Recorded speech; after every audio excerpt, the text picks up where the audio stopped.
ጤና ይስጥልን እንዴት ቆይታችሁናል? በኢትዮጵያ ስለ ክሪፕቶ ከረንሲ ማይኒንግ እና ስለ ህጋዊ ምዝገባው ሂደት ያለው ዝርዝር መረጃ ከዚህ ቀጥሎ እናቀርብላችኋለን።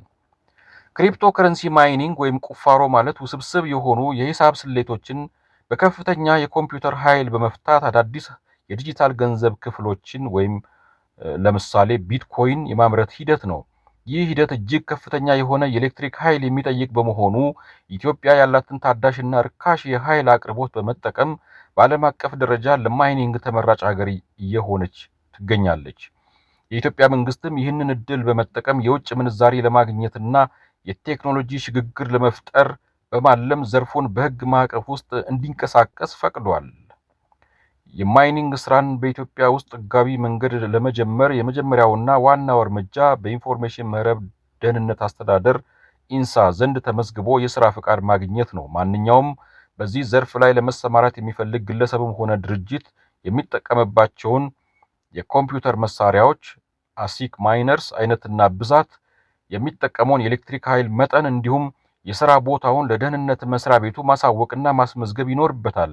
ይህ ምዝገባ የሚደረገው የሀገሪቱን የሳይበር ደህንነት ለመጠበቅና ህገወጥ የገንዘብ ዝውውርን ለመቆጣጠር ታስቦ ነው።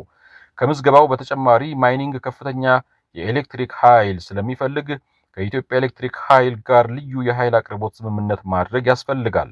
መንግስት ለማይኒንግ ኩባንያዎች የሚሰጠውን የኤሌክትሪክ ዋጋ በዶላር እንዲከፈል በማድረግ ለሀገር ተጨማሪ ገቢ እያገኘበት ይገኛል።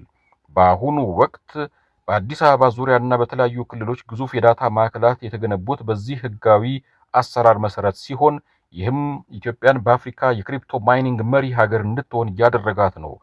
ይሁን እንጂ ህጋዊ ምዝገባ ሳይኖራቸው በቤት ውስጥ ወይም በድብቅ ማይኒንግ የሚያደርጉ ወገኖች ላይ መንግስት ጥብቅ ቁጥጥር እያደረገ ይገኛል።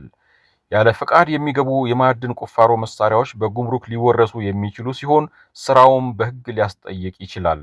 ስለዚህ በዚህ ዘርፍ ላይ ለመሰማራት የሚያስብ ማንኛውም ሰው አስቀድሞ ያሉትን መመሪያዎች በሚገባ ማጥናትና በኢንሳ በኩል የሚወጡ ወቅታዊ ማስታወቂያዎችን መከታተል ይኖርበታል። ይህ ሂደት በኢትዮጵያ የወደፊት የዲጂታል ፋይናንስ ስርዓት ላይ ትልቅ መሰረት የሚጥል ሲሆን ወደፊትም ግለሰቦች በህጋዊ መንገድ የክሪፕቶ ንብረቶችን መያዝ የሚችሉበትን አሰራር ይበልጥ ግልጽ ያደርገዋል ተብሎ ይታመናል።